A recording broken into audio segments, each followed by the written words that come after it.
day, ma'am. My name is Katime Pasos Lagapa from BSHM2A, and for today's video, I will be reporting the Chapter 5, which is entitled Ownership and Structural Forms of Business Enterprise. Ownership. It means the legal title to a thing or control over the thing owned, the right position and disposal. Title to and possession of the assets of the enterprise, empowered to determine the policies of the operation, and the right to receive and dispose of the proceeds. So, ownership from the word owner. Pag-iya sa butang na akay documents para ma-prove nga owner ka anang butanga. Meaning, dili ka owner if dili og wala kay evidence na akay karapatan o unsay imong himuon nimo sa imong butang, like ibaligya or ihatag. So let's proceed to the types of business ownership. So naatay to look at types of business ownership. First is private ownership. When the enterprise is so organized that private individuals exercise and enjoy the rights and privileges of an owner in their own interest. So, first one is private ownership. It is the type of owner is allowed to do whatever he was and interest. Example ana mga private companies where they are not controlled by the government.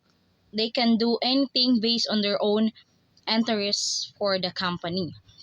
So the second business ownership is public ownership, controlled by political bodies as a municipal, provincial, or national government, or by any instrumentality created by them. So other type is public ownership, meaning it is owned by the government para lang jud sa public interest. Next is mixed ownership. It exists when the elements of ownership are divided, such as that private persons and public bodies share in operation of the same enterprise. So, ibig sabihin, another type is the mixed ownership. Ang public and private ownership is gi-combined. Either private ang company, pero for nitabang rapud to, public company sa trabaho. Mixed ang ownership kay involved man ang public or private. So, ag sa mixed DI is kanang kuan na siya, mix mo na gitawag siya og mixed ownership kay bali gi-combine ang private o public ownership. So let's proceed to the forms of private ownership. So there are 5 forms of private ownership. First is individual or single or sole proprietorship. Second is partnership. Third is cooperative organization. Fourth is corporation. And fifth is corporate combination. Next slide. Factors involved in business form. So,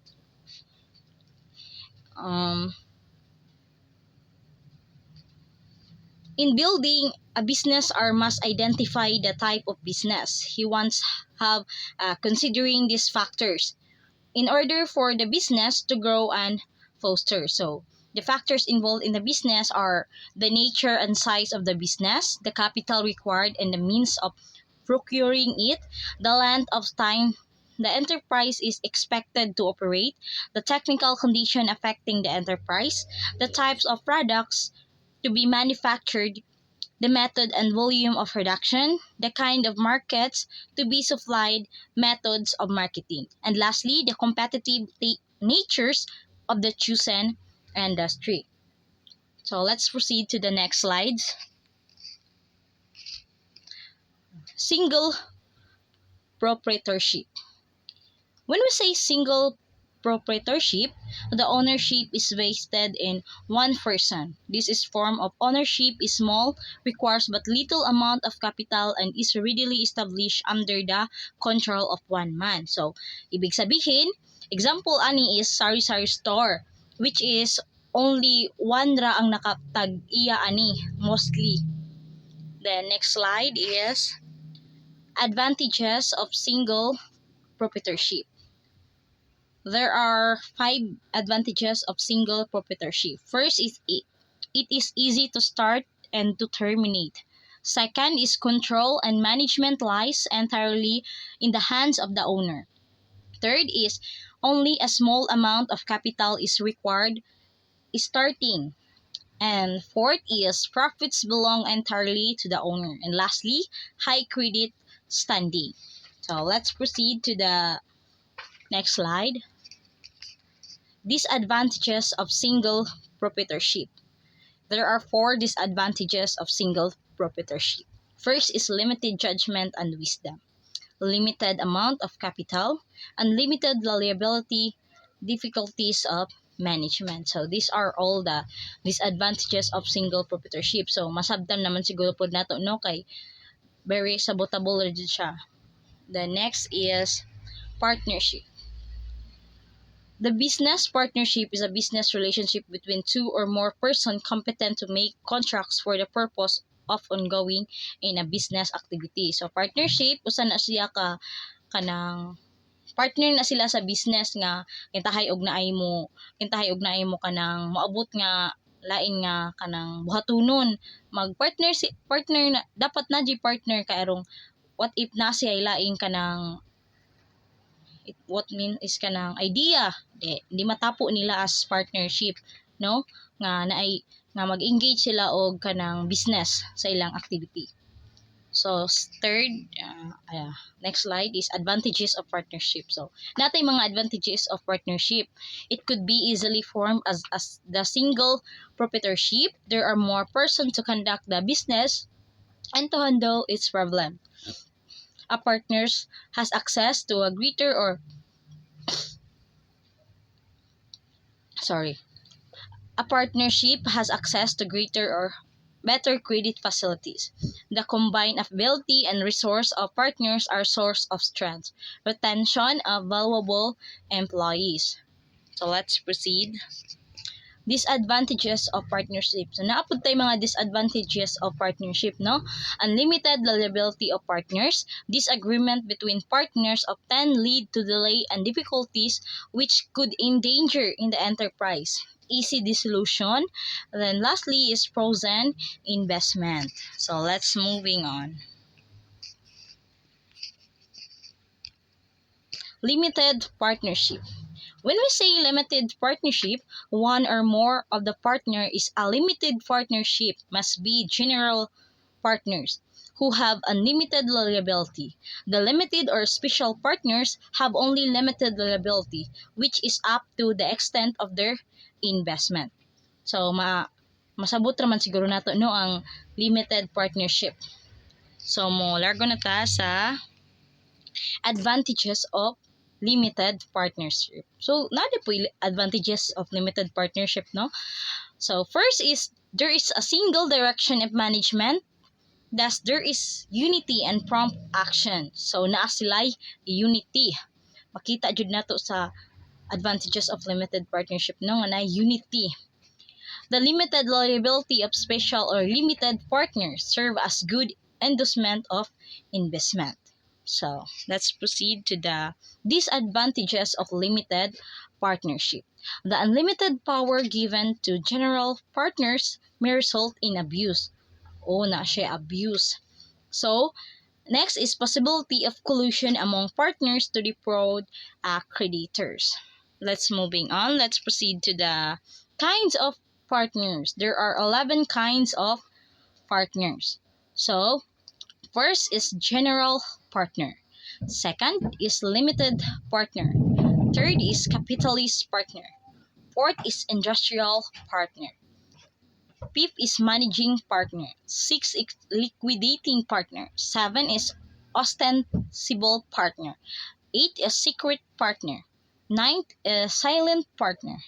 10, dormant partner. And lastly is nominal partner. So these are all the kinds of partners. Cooperative organization. A cooperative association has some elements of a large partnership and also many features of a corporation, although it's just a distinct. So, um, sorry. So, sorry for that. Kung ano, naputol. So, cooperative organization. So, there are two types of cooperative organization. So, kinds of organization. Kinds of cooperative. Sorry. First is the consumers cooperative. It draws its members the general public. This cooperative carries on retail trade operation. And the second kinds of cooperative is the producers cooperative. It draws its membership from the producers of grains and other farm products. Next slide is the marketing cooperative. When we say the marketing cooperative, closely related to the producers cooperative and often merge into one organization.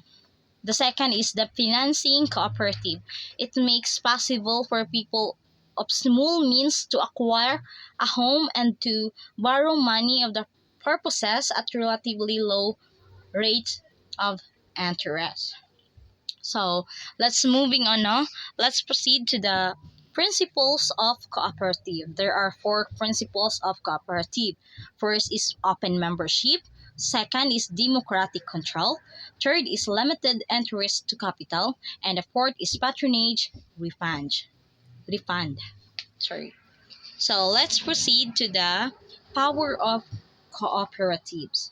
So power of cooperatives is to exercise the same rights and privileges given to person, partnership, and corporation provided under existing laws. To establish and operate business enterprises of all kinds as their needs dictates and their capabilities allow subject to the provision of existing law. To establish rural banks under the Rural Bank Act to enjoy all the privileges and incentive granted by the NASIDA Act.